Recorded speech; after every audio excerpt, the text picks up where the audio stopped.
guys, my name is Crystal and welcome to my YouTube channel. If you like my videos, please do press that like button. Please do subscribe. It is a Friday morning. I'm here in my flat. Alexa, good morning. Good morning. On this day in 1933, the construction of the Golden Gate Bridge in San Francisco got underway. Fun fact, it's painted a color called International Orange. Alexa, what's the time, please?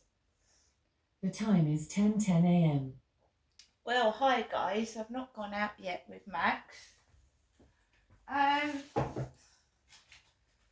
The day wouldn't start without a call from my mother, Jennifer. And here we go. Here's the call from my mum this morning.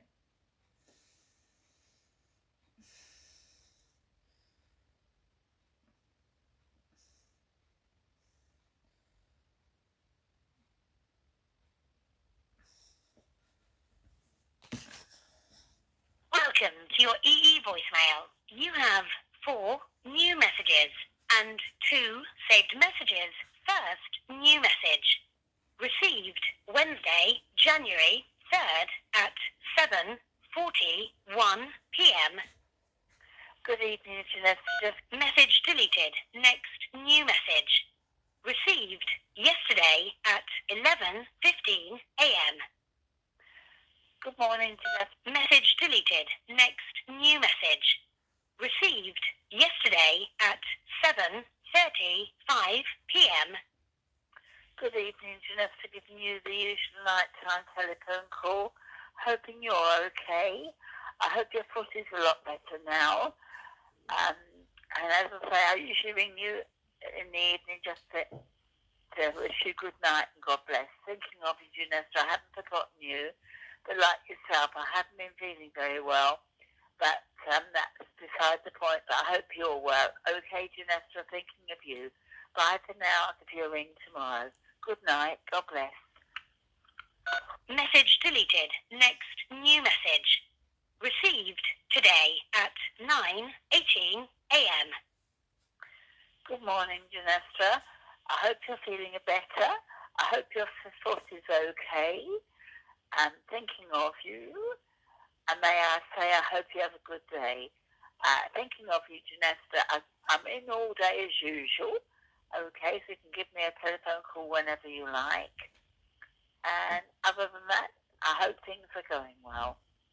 Bye. Take care. I'll ring you again later on. Bye. Message deleted. First. Right, guys. So, I'm an adult. And I live by myself, so when I'm ill, I've got nobody there myself to help. So I just get on with things. I don't complain. I just get on with things, but I obviously tell people what's happened. So I'm feeling a bit like I've been sick. I was sick yesterday and the day before that, so I'm just resting and I'm taking things easy. I've got to the age now where I'm happy by myself. All the things I did in the past, right, are in the past, and I've realised my mistakes. And going out with the wrong type of men that are just going to use you and abuse you, I don't do that anymore. I'm not that desperate for company that I will invite anybody back into my flat. Like I was doing in the past. I've grown up. There's not a lot to life, to be fair, there isn't. I was brought into this world. In my opinion, I wasn't wanted. I was a product of a rape because my mum told me my father raped her. So I found that out when I was 34. That made me go around the bend and get depressed. So I don't listen to what my mother says anymore. She rattles on the phone. She's been doing it. She did it up in Gloucestershire. I was in several second stage housing accommodations. She would rant on. She would frighten me. She would terrify me to the point where I used to call ambulances out because I was shaking. On one occasion, I was in a second stage housing accommodation because I'd been homeless, and I picked up the phone and she said, "Don't worry, Ginestra, no one's going to come in and attack you. You're perfectly safe." So you start to think, well, who wants to attack me? So I actually barricaded myself in my second stage housing flat after what she said. I put boxes on top of boxes and furniture, trying to stop people coming into my flat after she said that. 3 or 4 times I called an ambulance because she'd scared me to death, and I was shaking. She said to me, "How are you, Ginestra?" She said, "You can drink 3 drops of water out the tap if you've got no food, if someone kidnaps you." Now, why would you say that? Why would you say that to somebody? I used to wander around terrified to do anything or go anywhere. It's done to scare you. Paula Mann is a activist on child abuse. He's an activist. He's an old man. He's an old guy. He's living out in the woods because people attack him for what he's been saying and speaking out about. So he lives outside. He was living in a tent outside the BBC studios in London, an activist on child abuse. And he was talking about how satanic ritual abusers try and scare a victim into not speaking. And my mother used to ring up and terrify me over the phone. And I would barricade myself inside my flat, scared to go outside. Well, I'll be blatantly honest with you. She called my dad Satan. My father was the devil. And the devil, Satan, abused me several times.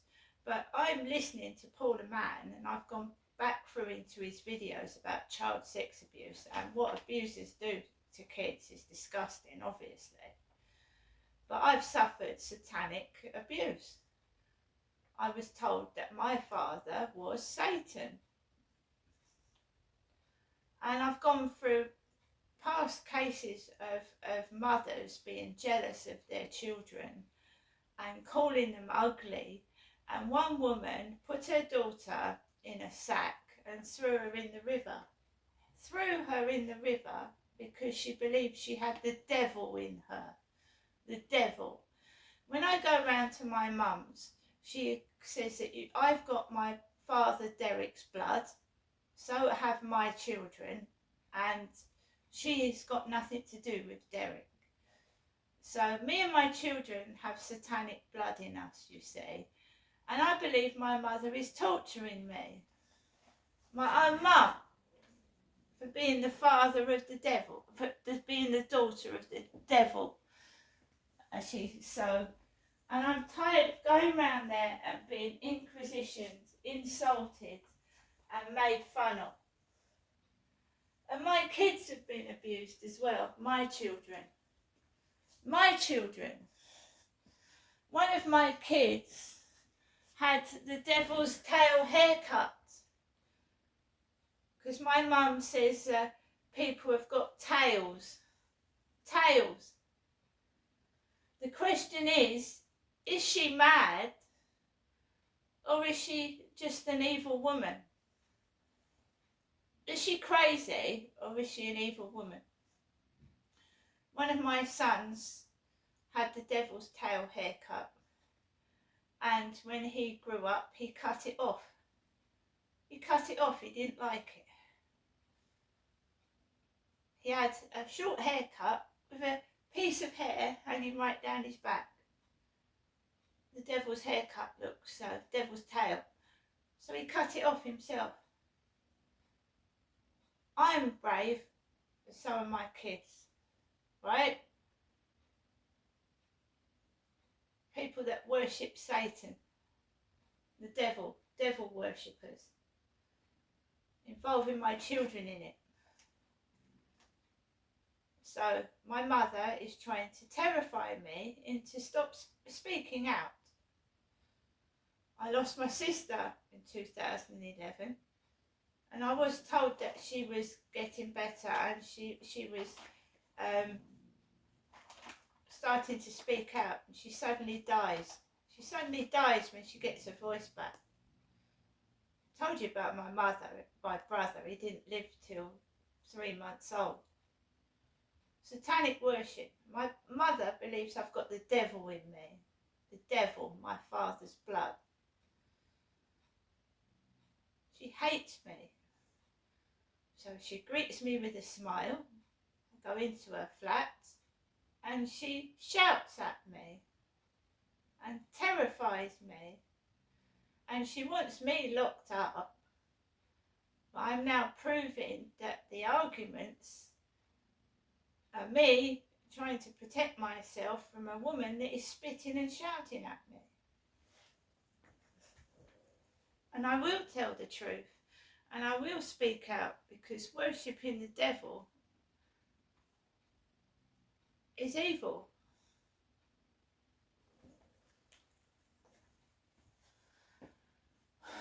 And the coughing, when they cough past me, my mother knows what she said to me, and I know what the coughing means, and she knows full well I know what the coughing means. When they cough, when they walk past me, satanic worship. Paul a man is a small little old man. He's very, very tiny. And he protests about child abuse. And he gets attacked. He's living, he hasn't got a roof over his head. So, you know, I've gone through his videos and I've gone through other people's videos. Devil worship and child abuse. It does exist in this country, and it goes on. And satanic abusers try and silence the victim by trying to frighten them and use tactics that stop them speaking out. See you later.